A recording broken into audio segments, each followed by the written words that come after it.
Hi, Clea. Good evening. Yeah. So today we're going to be working or practicing. It's going to be our last session for the reading section.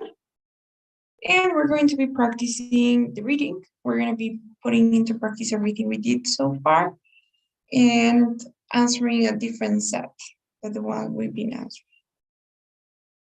So let's see.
Okay.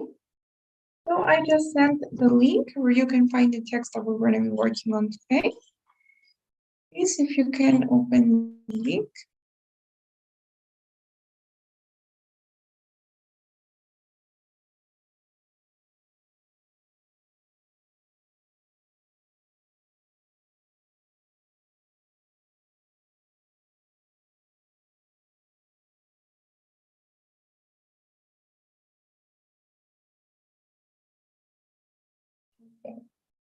So I'm gonna give you 3 minutes to read, but remember that you don't have to actually read everything.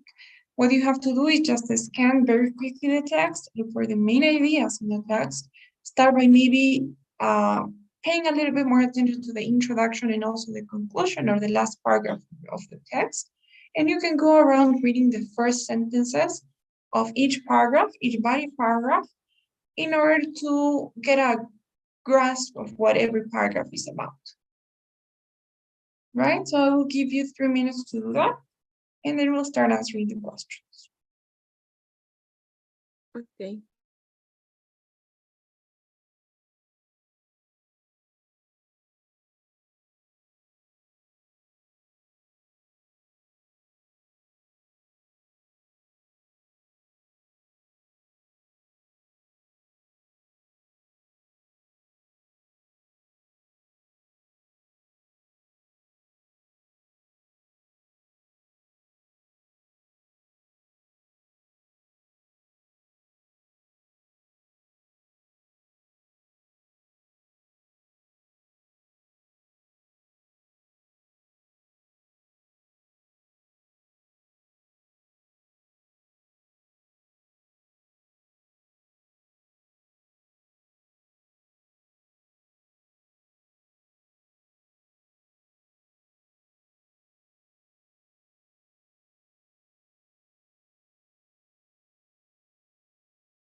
Okay, so can you maybe tell me a bit of what this text was about?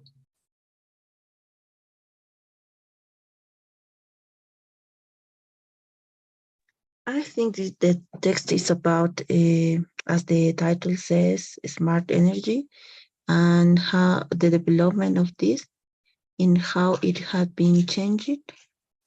We used to use another kind of energy, but now we are scientists are trying to change energy into something better. Exactly, yes, exactly. So yeah, they are trying to switch to different sources of energy, and they're trying to use this like to mix technology with the way that energy is produced applied. And yes, it talks about it's called a smart energy. And this first paragraph is basically a brief introduction that talks about it's like I would say the it's an introductory information about how energy is currently and what is happening in this switch to a low carbon economy. They talk about this transition, the changes it will lead, and then they talk about the how this technology works. Basically, they describe how it works.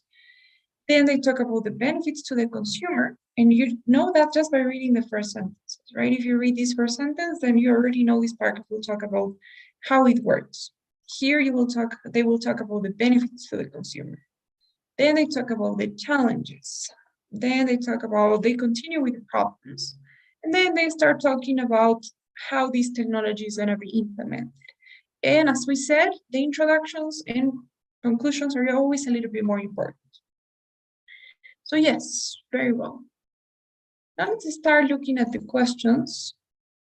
We're going to try to identify question type, and we're going to try to use the strategies we learned about during the past few classes. So could you maybe read our first question, Carolina? Okay. According to paragraph 1, what has happened in some oil producing countries? Okay, thank you so much. So I will give you 1 or 2 minutes to try to answer this question. Do you know what type of question this is? No, I don't remember. It's a detailed question.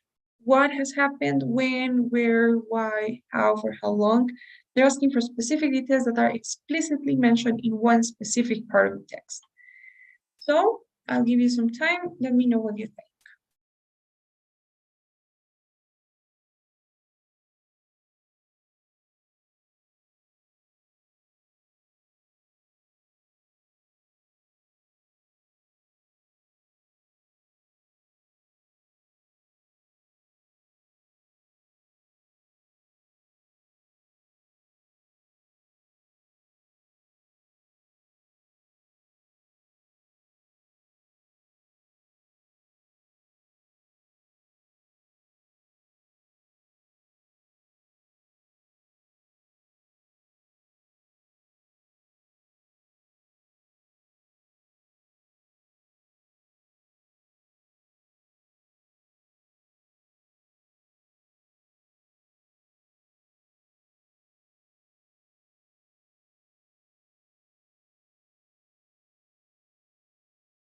Okay, so what do you think? Which option would you choose?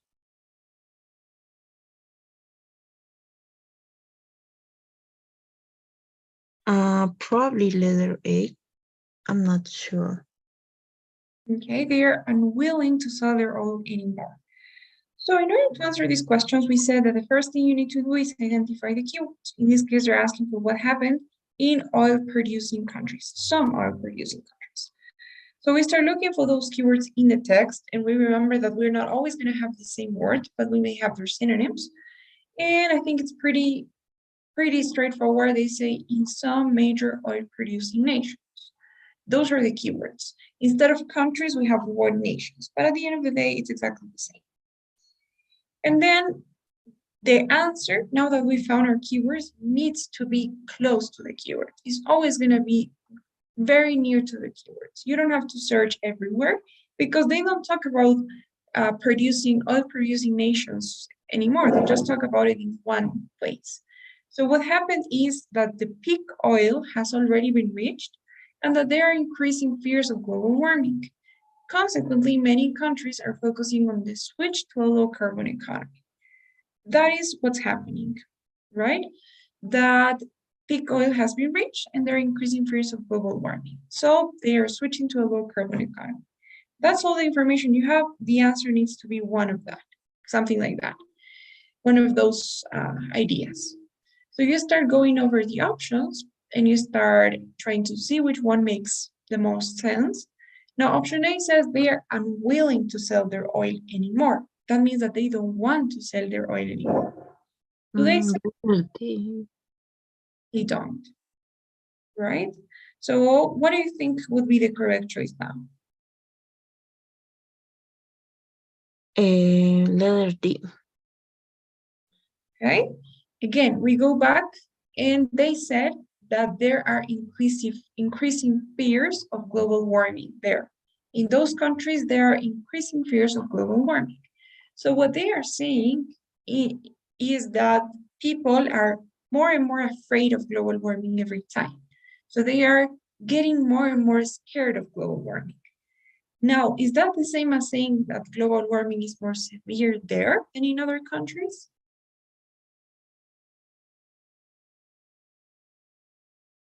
What tells you that global warming is more severe there? They don't say that. They just say that they are afraid of global warming, but they don't say anything about whether it's more severe there than in other countries. They don't make any comparisons. They don't say that global warming is affected those countries more. So it's not option D. Now, careful with this specific thing, because what happens is if this wasn't a detailed question and if it was an inference question, for example, if it said, what can be inferred about what has happened in oil producing countries, then maybe you could choose D. Because yes, it makes sense that if they are more afraid of global warming, maybe it's because global warming is more severe there. But this is not an inference question. They are not asking you to draw any conclusions. They are asking you what the text says about what has happened in these countries. And they don't say that global warming is more severe there. They don't talk about how the supply of oil is, but what they do say is that they are not producing as much oil as they used. They are producing less oil than they did in the past. How do we know that? Because they say that. They say that the peak oil has already been reached. The peak oil is the maximum point of production, the point where they produce the most oil in their history. So that point of maximum production has already been reached and passed. They are not producing the same as they did during that peak oil. And also they are switching to a low carbon economy. So they are changing or they are switching to a different type of economy. They're not producing oil as much as they did, and they are switching to producing something that produces lower levels of carbon. Right, so that is why option B would be the correct one in this case. Is that okay? Okay. Okay, so detailed question. And next one is a insert text type of question. It says, where in paragraph 1 can the following sentence be placed? So I will give you a little more time for this question. It does require a little more time, 2 to 3 minutes, and tell me when you're ready. Tell me what you think or which option you will choose.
So what do you think? Where would you place that sentence? I think it could fit on letter B. B? Okay, Or we're good. Okay. So first thing that you have to do is obviously read a sentence, and you have to understand what the sentence mainly talks about. In this case, they are talking mainly about electricity generation centers, right? They say that there will be more of this electricity generation. Wait a second.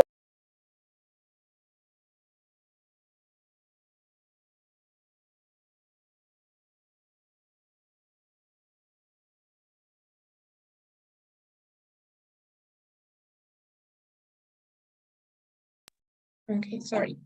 So this sentence talks about that, right? Electricity generation centers. According to the centers, there will be more of these centers in the future. So we go to paragraph 1, and we need to look for a sentence that talks about the same or something related. So we start reading here before the first option. And it says, this transition will lead to major changes in the supply and use of electricity. It's not related, right? Because they talk about supply and use, and they talk about the changes. Then they talk about an increase in overall demand. So this sentence here focuses on the increase of demand. It's not related to power generation centers. Then they talk about an increase in power generation. That is related, right? Because power generation is related to generation centers. If there is going to be an increase in power generation, probably there will also be an increase in the number of generation centers because they need to generate the power in somewhere, right, in these centers. So we know that this sentence here is related. So it's very likely that it could be before or after. But let's continue reading. Then they say, to meet these challenges, countries are investing in smart grid technology. They talk about the funding that countries are giving for smart grid technology is not related. And then they talk about how the system aims to provide the electricity industry with a better understanding of power generation and demand. This is okay. This is somehow related, but I don't know if you notice, it feels like a conclusion, right? Like a brief conclusion of everything. So I would say that the most related sentence has to be this one here that talks about power generation, growing electricity generation from renewable sources. So it could be before or after that sentence.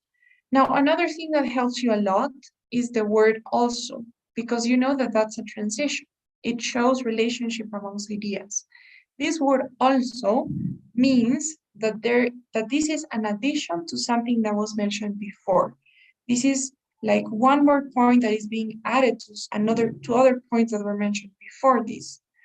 So I guess that kind of answers the question because it has to be after this one here, right? It's like firstly, secondly, and also. So you have the 3 different points there. And it's related to this sentence here, right? So it's like cause and effect in a way as well. There will be an increase in power generation, and therefore there will be an increase in electricity generation centers. In this case, it was option C. Okay, can you see why?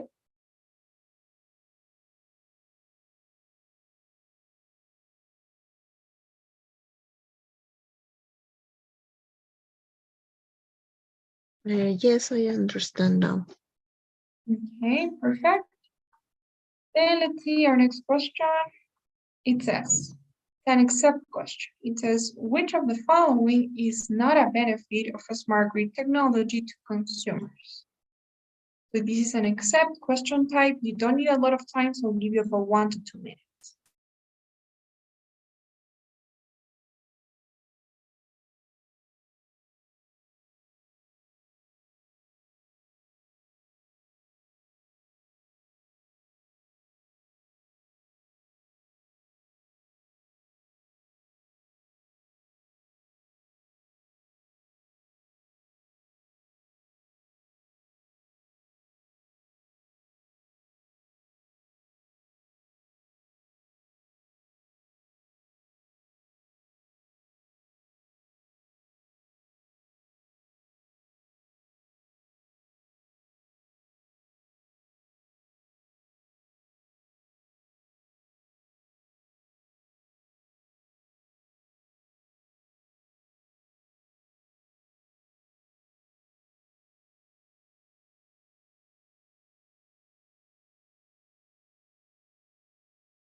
Okay. So what do you think? What is not a benefit of this smart grid technology to consumers?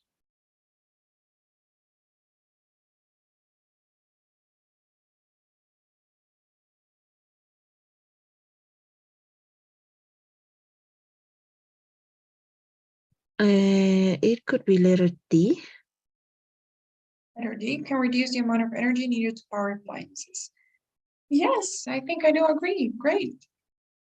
Because if we look for the benefits of a smart grid technology, because when you have this question type, what is not a benefit, in order to get to the one that's not, you obviously have to eliminate first the ones that are benefits. So you need to search for the benefits of a smart grid technology to consumers, and the ones that you find will be the ones that you eliminate.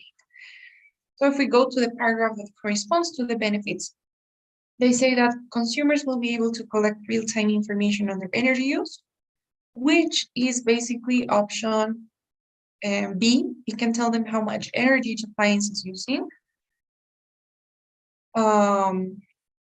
Varying traffic throughout the day will give customers the incentive to use appliances at times when supply greatly exceeds demand, leading to great reductions in bills. So that was also mentioned. I think that's option A, right? It can reduce their electricity bills. So A and B are already eliminated. And finally, they say smart meters can also be connected to the internet or telephone system, allowing customers to switch appliances on and off remotely, which is option C. You can allow them to turn appliances on and off remotely or when they're not on. All of the above are mentioned. The only one that is not mentioned is option D. Now, question 4 says, according to paragraph 4, what is the problem with using renewable sources of power? So take a look at paragraph 4. This is a detailed question. You're looking for one specific detail, one specific problem explicitly mentioned in the text about using these renewable sources of power. Give you some time. Tell me when you get to the answer.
So what do you think?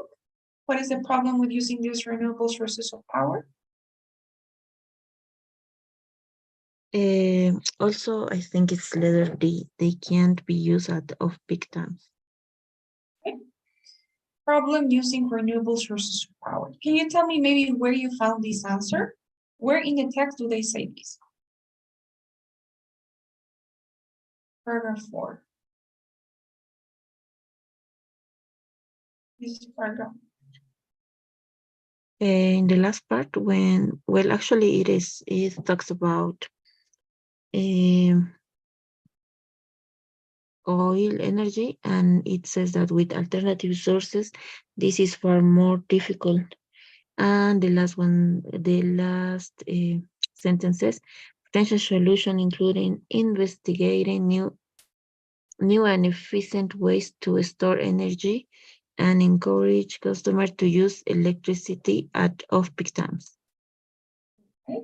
So basically what this sentence says is that a solution to the problem is investigating and finding efficient ways to store, to save energy, and to encourage, to incentive consumers to use electricity at off-peak times.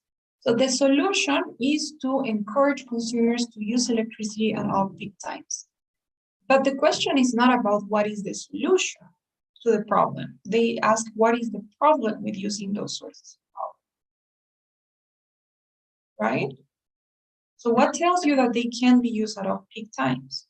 Maybe you're drawing conclusions, you're drawing inferences, but you don't know for sure because they don't say it like that. They just say that the solution is to encourage consumers to use energy at off-peak times.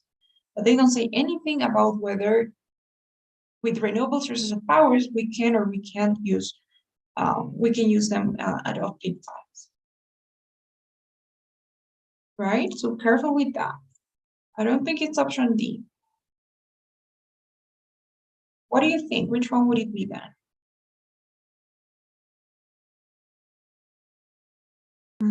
I don't know, letter B. They often cause system failure in blackouts. Okay. So this is the part that is telling you that, right? This one here that talks about system collapse. They say with alternative sources, this is far more difficult and may lead to blackouts or system collapse. What may lead to blackouts or system collapse? The alternative sources? Or increasing the supply of energy. I think what they mean here is that with alternative sources, increasing the supply of energy to match the increasing demand during peak times of the day or year is more difficult, and trying to increase the supply of energy can lead to blackouts or system collapse. So it's not like the renewable sources of power can cause failure and blackouts, right? Dice que tratar de incrementar la oferta o el supply, la proveniencia de ese tipo de energía puede ocasionar o puede llevar a system failure and blackouts. Pero no nos dice nada sobre si los renewable sources of power seguidamente o frecuentemente causan este tipo de system failure and blackouts. No es lo mismo que pueden causar, y no es que los sources of power pueden causar eso, sino que tratar de incrementar la demanda puede causar los system failures and blackouts, pero no es que often causes, ¿no? Entonces, cuidado con eso. Y además, otra cosa, I don't think that renewable sources of power is the same as alternative sources. Lo que tienes que hacer para este tipo de preguntas, detailed questions, siempre es primero fijarte en los keywords. Acá hablan del problem with renewable sources of power. So you search for those keywords in the text. That should be the order. So, problem. Ok, pero no es ese, no es este acá. So a challenge, un sinónimo de problem. And then they say sources of renewable energy. Lo que es un sinónimo de lo que dice la pregunta. La pregunta dice renewable sources of power. Y acá tenemos un sinónimo, sources of renewable energy, pero es lo mismo, ¿no? Entonces, the first problem, the first challenge involves managing the supply and demand. Sources of renewable energy, such as wind, wave, and solar, are notoriously unpredictable.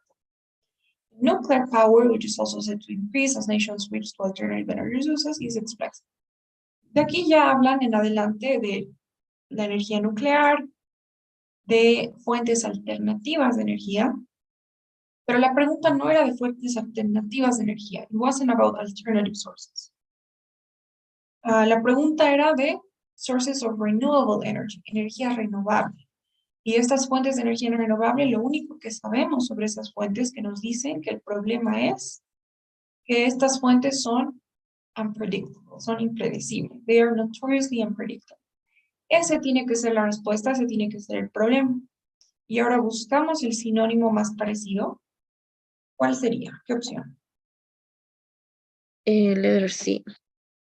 Sí, ¿verdad? No dan un flow continuo de energía, right? They don't supply a continuous flow of energy. They're unpredictable. They can change and you don't know when they're going to change. So they don't supply a continuous flow of energy. Mucho cuidado con los keywords, porque a veces no es lo mismo, ¿no? Renewable sources of power que alternative sources. Siempre seguir los mismos pasos. Encontrar los keywords, buscarlos en el texto Y la respuesta un 90% de las veces está incluso en la misma oración. No hay necesidad de leer todo. Encuentras los keywords y la respuesta va a estar muy cerca de ellos. Entonces no hay necesidad de leer todo. Solamente nos dicen que es unpredictable, entonces they don't supply a continuous flow. Is that clear? Do you have any questions about that? Not at all. Probably I'm having problems about vocabulary. Yes, maybe. Yeah, expanding your vocabulary is going to be key here for the reading section, for more other sections as well, but especially for the reading. When it comes to academic vocabulary related to things like science, literature, history. So yes, you do need a bit of. Now, question 5 here says, in paragraph 6, what can be inferred about cities in the future? So this is an inference question. Now you have to draw a conclusion. Ahora sí hay que sacar conclusiones. En las otras no, aquí no puedes sacar una conclusión, ni tampoco aquí que era una detailed question. No es simplemente abstenerse a lo que dice el texto. En cambio acá sí tienes que sacar ciertas conclusiones basadas en la evidencia que te da el texto, basada en algún tipo de información que te da el texto. So what can be inferred about cities in the future? Give you a couple of minutes, 1 or 2 minutes, and tell me what you think about this question.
So what do you think? What can be inferred about cities in the future?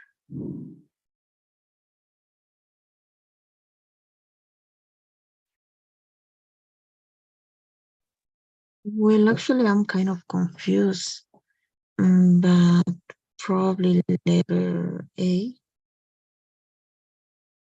Okay, more people will be living in cities in the future than nowadays. Now, can you tell me what part of the text leads you to think this way? What is the evidence that you use for choosing that option? I mean, the um, A options A, B, C are in the text, but letter D no. That's why I'm kind of confused. B, C, and D, you say that they are in the text? A, B, C. A, B, C are in part. I don't know. Where are those options in the text? A, B, actually. A and B, okay. So that means that more people will be living in cities in the future than nowadays, and people in cities will be using cars and buses for electricity. Where do you find that information? The sentence that says um, cities are prime candidates for invest into the smart energy due to the high population density and high energy use. That one for the first option. And this, the second sentence, the next sentence that says, it is here when the smart technology is likely to be promoted first, utilizing a range of sustainable power sources, transport solutions, in an infrastructure for changing electrically powered vehicles. That one for the option B.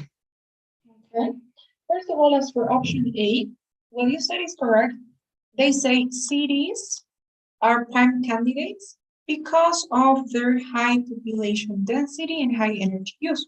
So basically what they're saying here is that cities are good candidates because they have a lot of people living in there, right? So there's a lot of population in cities. But what makes you think, or where is the evidence to claim that more people will be living in the cities in the future than now? They don't say anything about what's going to happen in the future with the population of cities, right? They just say that cities are a good place to invest with smart technology because there's a lot of people living in cities. But they don't say anything about whether people are going to move to cities or move from cities. And there's nothing that can make us believe that that will happen, right? There's not enough evidence for that. Now, what you said about option B is totally correct, and I would say that option B is the one, because as you said, they say that in cities, smart technology will be promoted first, and there will be a lot of transport solutions, and there will be an infrastructure for charging electrically powered vehicles. So look at this. They are not explicitly saying in cities, there will be cars and buses powered by electricity. They are not saying that or anything similar. No están diciendo que van a haber ni buses ni coches que estén cargados eléctricamente. Pero lo que sí nos dicen es que va a haber una infraestructura, there will be an infrastructure for charging electrically powered vehicles. Entonces, implícitamente, de una manera muy implícita, muy sutil, nos están diciendo que van a haber este tipo de vehículos. Porque si no hubieran este tipo de vehículos, ¿para qué estaría la infraestructura? ¿No? Si va a haber la infraestructura para cargarlos, uno puede inferir, deducir, concluir que van a haber los vehículos. Entonces, es algo, una información que a pesar de que no nos dicen directamente, se puede llegar a inferir mediante evidencia concreta, ¿no? Dice, va a haber infraestructura para cargar estos vehículos, por tanto, deducimos que van a haber los vehículos. En cambio, con las ciudades, nada nos dice qué va a pasar sobre si van a haber más personas o no viviendo en las ciudades. Solo dice que en las ciudades actualmente tienen bastante población y por eso son candidatos principales para invertir en este tipo de cosas. Entonces, option B would be the right one in this case. Y así es como son estas inference questions. No te dan la información directamente, no es lo mismo que detailed questions donde te la dan parafraseado, ¿no? ¿Cuál es el problema? No te dicen en las mismas palabras, pero te dicen lo mismo, ¿no? Son impredecibles, o sea, no son continuas, lo mismo. Pero en este tipo de preguntas no te la dan esa información, sino que tienes que inferirlas basado en información concreta, ¿no? En evidencia concreta del texto. Para las otras no hay ningún tipo de evidencia, ¿no? Smart grid technology will only be available in cities? No, because they say that they will be first available in cities. Primero van a ser disponibles en ciudades, no solamente en ciudades. Y además, esta es una trampa muy común donde incluye los extremos. Solo en ciudades. Muy extremista. All buildings will generate their own electricity. They don't say anything about buildings. No se dice nada sobre los edificios o cómo van a ser. Pues lo único que tenemos evidencia para probar es la opción B. Okay. Sí. Is that all right? So next question says, the word remote in paragraph 5 could be best replaced by, this is a vocabulary question.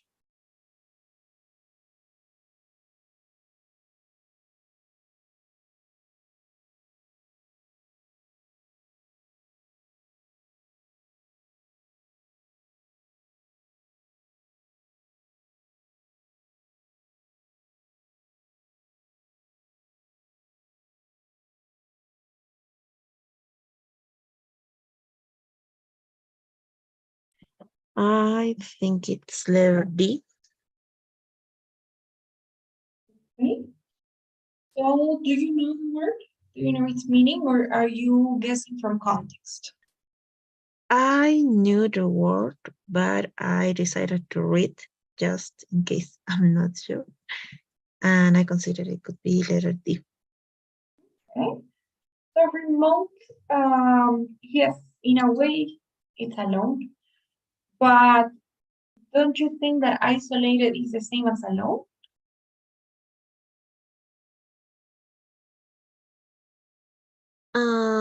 Yes. So why alone and why not isolated if they are the same? I don't know, probably because I know the word alone and not the word isolated. Okay. So let's start reading a little bit to see the context, remote. If we start looking at the context, basically the context is that they're talking about a problem. They say a second problem of these alternative sources, renewable sources, is the fact that many renewable power generation sources are located in remote areas, right? So it's a problem that these generation sources are in remote areas.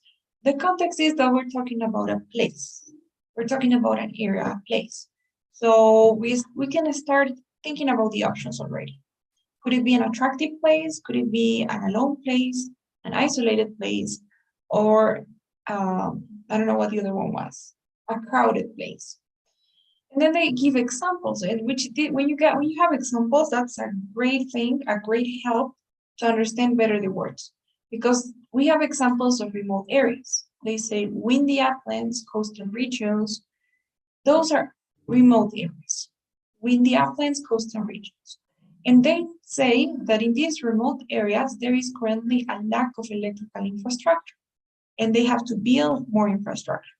So there is no electricity in these areas. That is the context, and that can help us eliminate a couple of options. For example, the word crowded and attractive, we could eliminate that, right? Because a windy upland, a coastal region is not crowded and is not attractive in that way. And it can be crowded because it's a place where there's no electricity. So it's not definitely not crowded or attractive.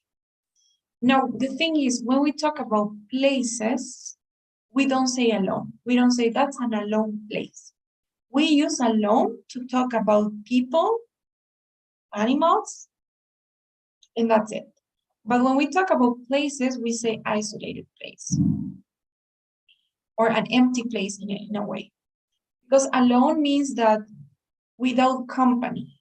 Alone significa sin compañía, ¿no? Solo, sin compañía. Pero no se le puede atribuir esa característica a un lugar. Entonces tiene que ser isolated, ¿no? Que es un lugar aislado.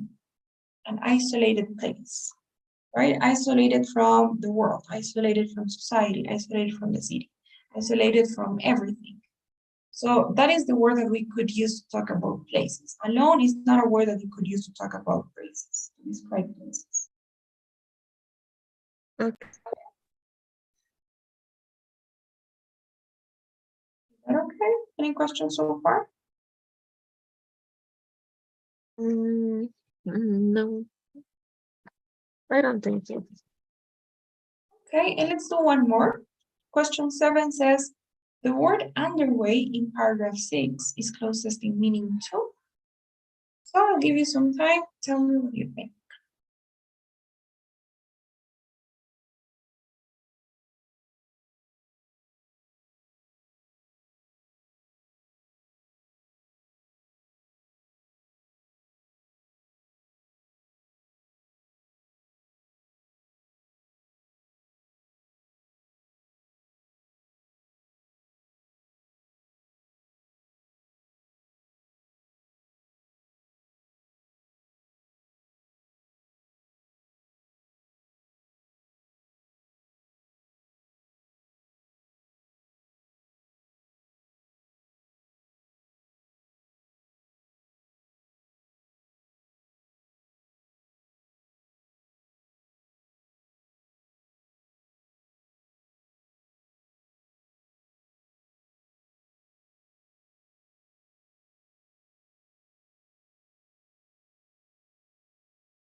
So what do you think?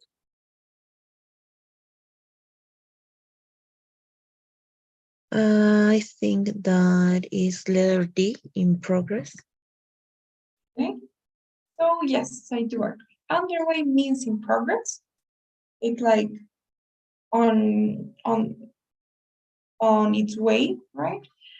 And if we look at the context, underway, then it does make sense as well. Because they have a contrasting idea. They say, although smart technology is still in its infancy, so although smart technology is has still not been started, it's still, still without having started, pilot schemes to promote it and test it are already, so they are already underway, they're already in progress. And then they start describing that, right? They talk about how consumers are testing the smart meters, how there have been some demonstrations plans, there are trials taking place. So they are testing, proving, developing. The pilot schemes are already in progress. It's already happening, right? It's not something that hasn't been started yet. It's already something that's already there, that's already happening, but it's not complete because they are still in the process of trials and demonstrations and tests. So it's not something that's completed yet. Yes, it's totally in progress. Beneficial and permanent make no sense in the context, and complete is probably the opposite of what we want. So yes, I do agree. So is that okay? Do you have any questions so far or any questions at all? Because today was our last session for practicing the reading. We're gonna start with a different section next class.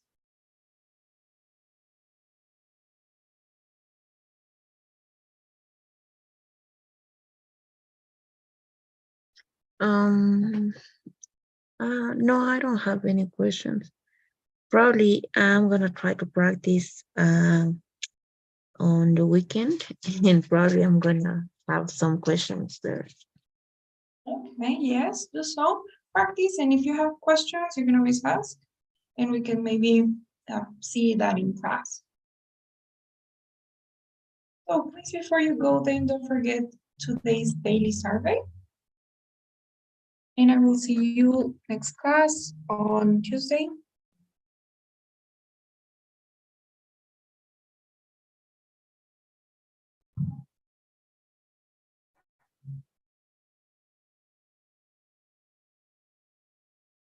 Okay, thank you. Bye.